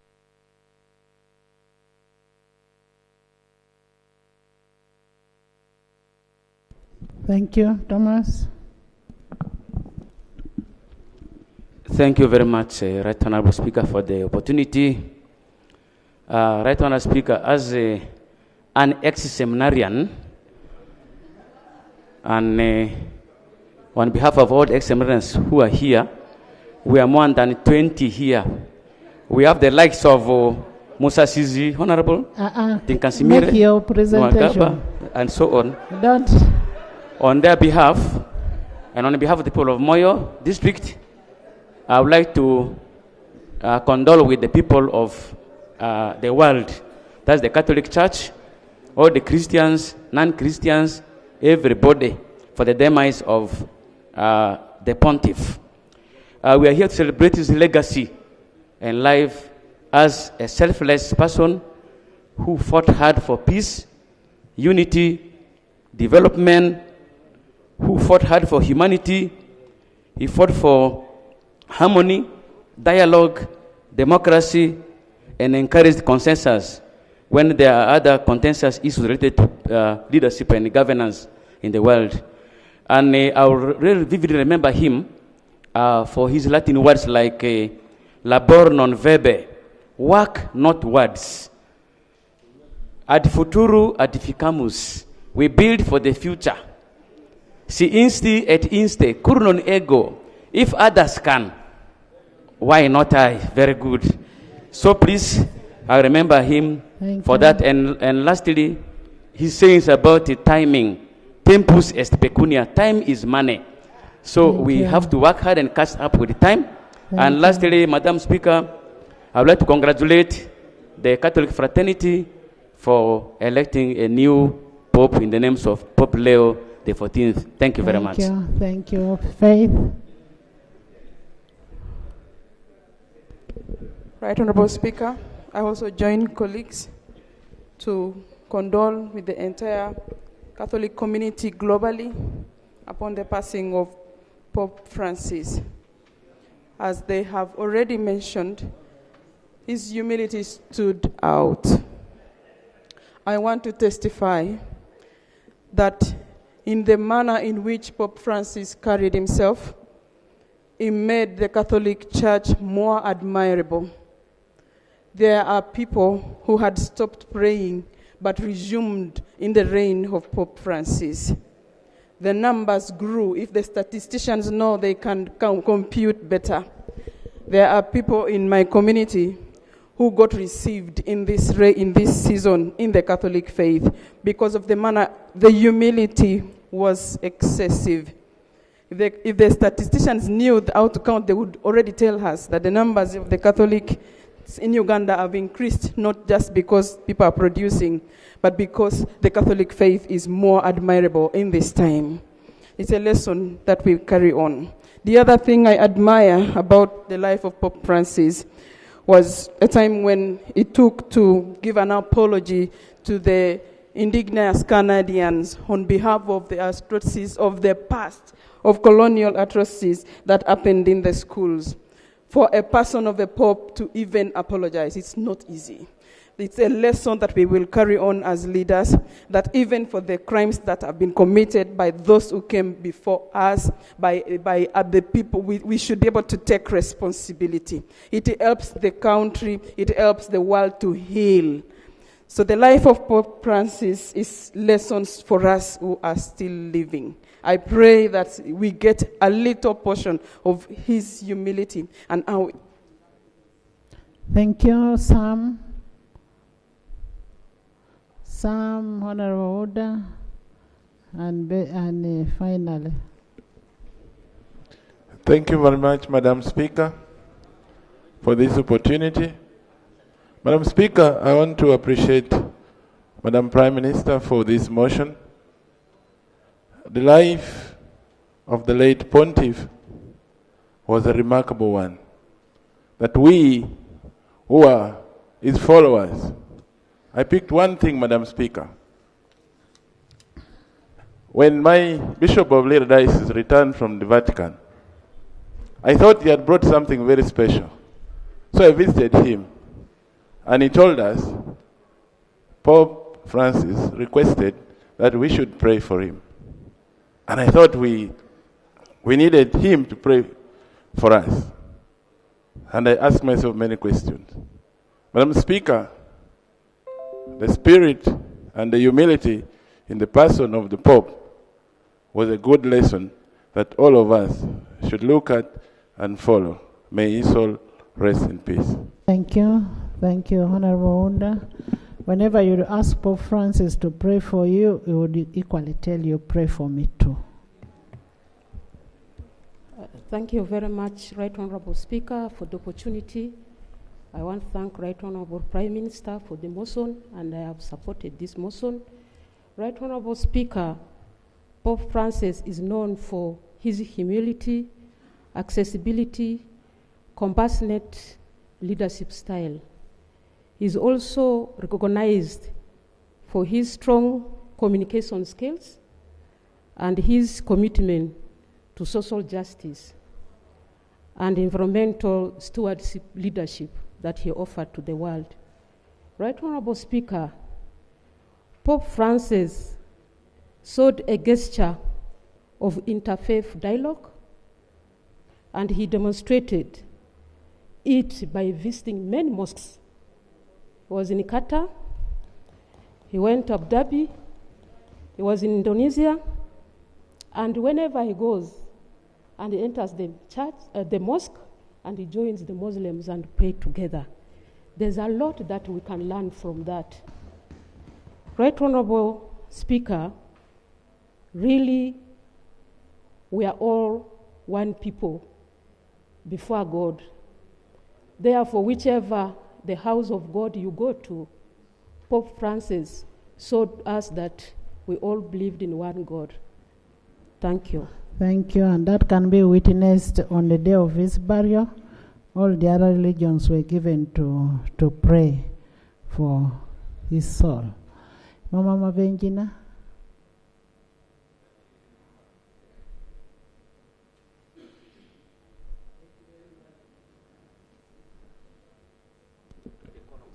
Thank you very much, Right Honorable Speaker, for giving me this opportunity. I want to thank God that I've been able to come to Parliament today when there is very important order paper about paying the tribute to the late Pope Francis. I thank the Right Honorable Prime Minister for bringing the motion, and I want to strongly support it. Right Honorable Speaker and honorable colleagues, we will all agree that Pope Francis was very, very unique in all his ways. In 2016, when the late Pope Francis came to Uganda, there was a very, very heavy rain before he prayed for us in Namugongo. And I remember we walked through and through the rain up to Namugongo, and we had to spend the night there in the water in order to attend his prayer the following day. And so, Right Honorable Prime Minister, Right Honorable Speaker, I didn't have the opportunity of meeting him many times like other colleagues, but I want to say how happy I am that in 2021, just before COVID-19 came, I was one of the people who was nominated to go to Rome to go and meet Pope Francis, because we were going as the Life Ascending International, and also in Uganda here we have Life Ascending Uganda. And this is an association of the older persons. And so I want to thank my Diocese of Nebi for supporting me and giving me. Alebtong, Sarah.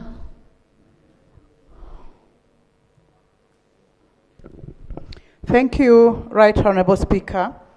Right Honorable Speaker, I would like to join my colleagues in paying tribute to His Holiness the late Pope Francis for the great things and the great lessons that we've learned from him.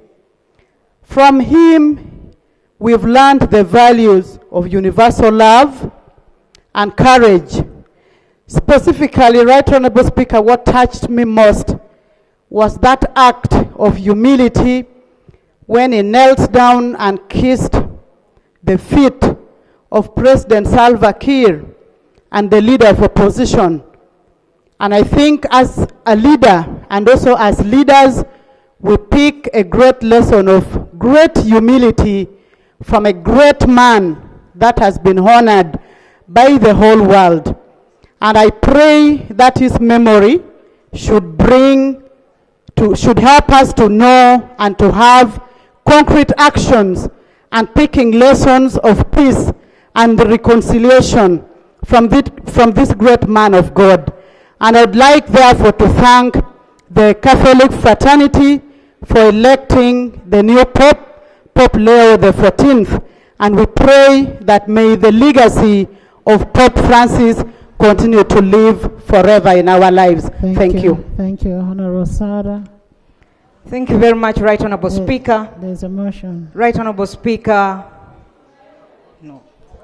There's a motion by Santa. No. But let's me complete. Can I complete? Thank you, Right Honorable Speaker. Right Honorable Speaker, I want to thank you for dedicating time to discuss this very important subject matter of our dear Pope, whom I was privileged to meet physically twice in the Vatican. I will speak about two things. One that has not been spoken about, Right Honorable Speaker. When we met him, he told us to desist and ensure that we preach peace. War, he detested war, Right Honorable Speaker. And I want to quote, because I still have his speech that he made to us when we visited him. He said, as legislators, we must know that war is a failure of politics and of humanity, and a shameful capitulation, a stinging defeat before the forces of civil. He actually told us, Right Honorable Speaker, that the only war that we must fight is war against evil. And if corruption is evil, let us fight it. If homosexuality is evil, let us fight it. If we feel anything is evil, let us fight it. Secondly, Right Honorable Speaker, this gallant son also, Right Honorable Speaker, recognized the women. The leadership of women was one thing that he did recognize, and I want to state, Right Honorable Speaker, that he actually appointed Sister Simona Brambilla, a nun, as the first woman prefect of the Vatican, overseeing religious orders. Right Honorable Speaker, other notable women that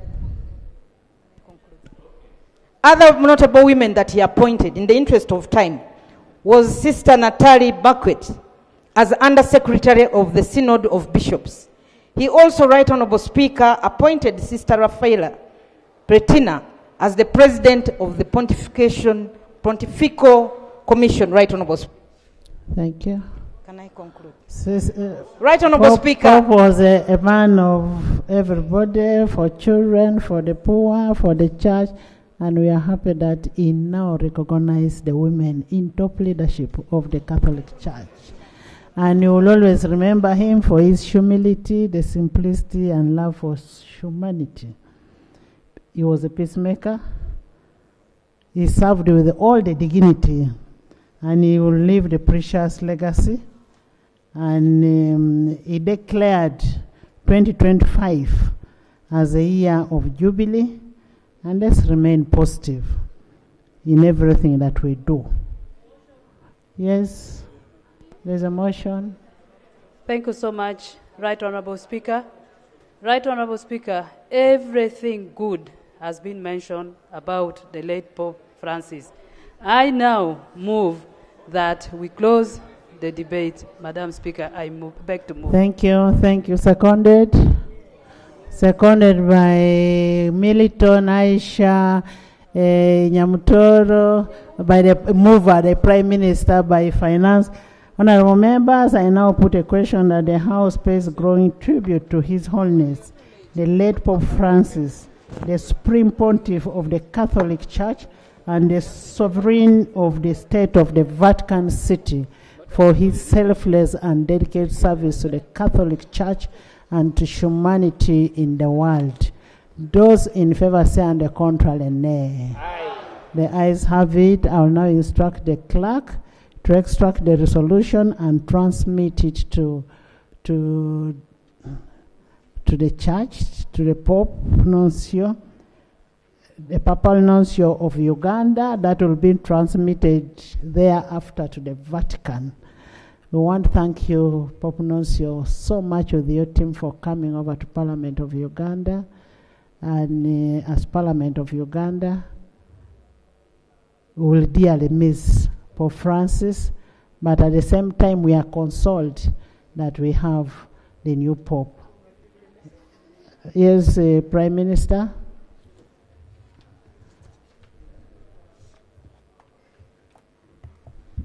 Right, Honorable Speaker and Honorable Members, I want to thank you for having supported my motion.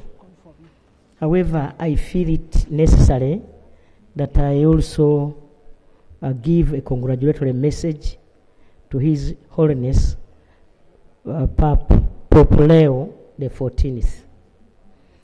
Right, Honorable Speaker and Honorable Members, on behalf of the government of Uganda, I would like to congratulate His Holiness Pope Leo the 14th upon becoming the new Supreme Pontiff of the Catholic Church and Sovereign of the Vatican City. Pope Leo the 14th, over the years, has been a leader in various positions in the church. He has always been promoting love, harmony, and humility, among other things. Right, Honorable Speaker and Honorable Members, indeed, the new Holy Father has begun his purpose with a message of peace, which is a fundamental aspiration for the government of Uganda, led by His Excellency General Yoweri Kaguta Museveni. Following the Pope's call, may the true peace and friendship prevail in our country for God and my country. Thank you. Thank you so much, honorable members, for paying tribute. Next item. Item 5 on the order paper. Next item. Laying of papers. Item 5. Let's first lay the papers, then you come with your procedures. 5.1. The Gazette published by the East African Community Secretariat, Volume 1, Number 13, dated 17th May 2024, on the decisions and orders of the 18th, 19th, 20th, 21st, and 22nd extraordinary summits of the East African Community Heads of State. Honorable Minister, Prime Minister. Next. Item 5.2, the Mineral Production Sharing Agreement for Kilembe Mines. Honorable Members, Section 28(5) of the Mining and Minerals Act 2022 requires the Minister to lay before Parliament a mineral agreement signed and adopted by government within 60 days of the date of signing of this agreement. I now want to invite the Minister of Energy and Mineral Development to table the agreement. Thank you, Right Honorable Speaker. I beg to lay the Mineral Production Sharing Agreement dated 3rd March 2025 between Government of Uganda, represented by the Ministry of Energy and Mineral Development, and Sarai Group Limited, Nile Fire Board Limited, and the Uganda National Mining Company for the exploration, development, production, and processing of minerals in Kilembe mines. I beg to lay. Thank you, honorable members. The agreement is for information. It will be deposited in the Parliamentary Library for its reference by all the interested members. If you want, you can go and look at it.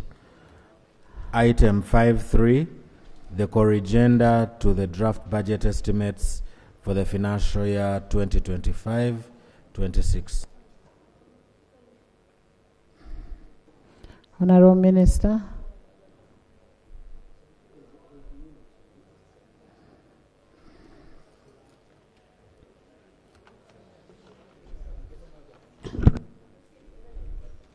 Please lay that corrigenda and it goes to the budget. Members Bill, the Political Parties and Organizations Amendment Bill. Honorable members, Article 94.4b of the Constitution of the Republic of Uganda, 1995, and Rule 121 of the Rules of Procedure grants private members to move a private member